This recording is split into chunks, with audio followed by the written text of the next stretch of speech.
الحمد لله رب العالمين والصلاة والسلام على أشرف الأنبياء والمرسلين وعلى آله وأصحابه أجمعين.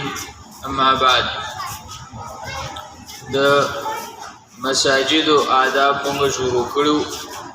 په دغه سلسله کې بنن مونږه دریم ادب وایو. دریم ادب د مسجد دا دی چې کله مونږه مسجد ته داخليږو نو هم دعا وایو، او چې کله مونږه د مسجد نه راوځو نو بیا هم دعا وایو.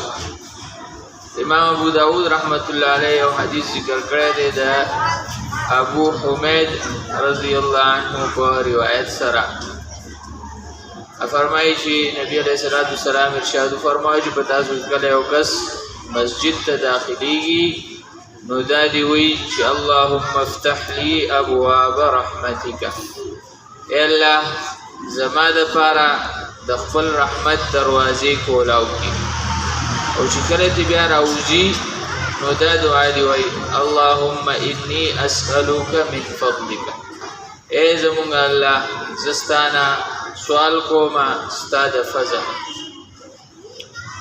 دغه شان په دې سلسله کې په بعضې روایاتو کې دا خبره هم راځي چې نبی علیہ الصلوۃ والسلام ارشاد فرمایلی دي چې کله تاسو جمعات ته داخليږئ، مسجد ته داخليږئ، نو په ما باندې درود وایه، درود او سلام وایه.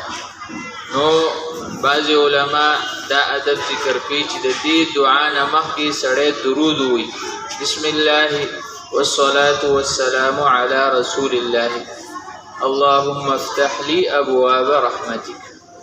او د سحر مانځه د پاره به طور خاص چې سړی جمعات ته ځي نو په هغې باره کې یو روایت دی د ابن ماجه رحمه الله ذکر کړی دی. په هغې کې راځي چې نبی علیہ الصلوۃ والسلام فرمایي چې کله یو سړی جمعات ته داخليږي او دا دعا وایي اعوذ بالله العظیم وبوجهه الکریم وسلطانه القدیم من الشیطان الرجیم.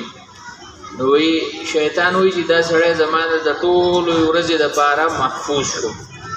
نو چې کله هم مونږه جمعات ته ځو نو په داخلېدو کې دا دعا وایو اللهم افتح لي ابواب رحمتک، او درود دې هم مخکې کوو.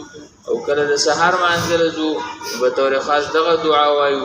او په راوتو کې اللهم انی اسألوک من فضلک، د دې دعاګانو اهتمام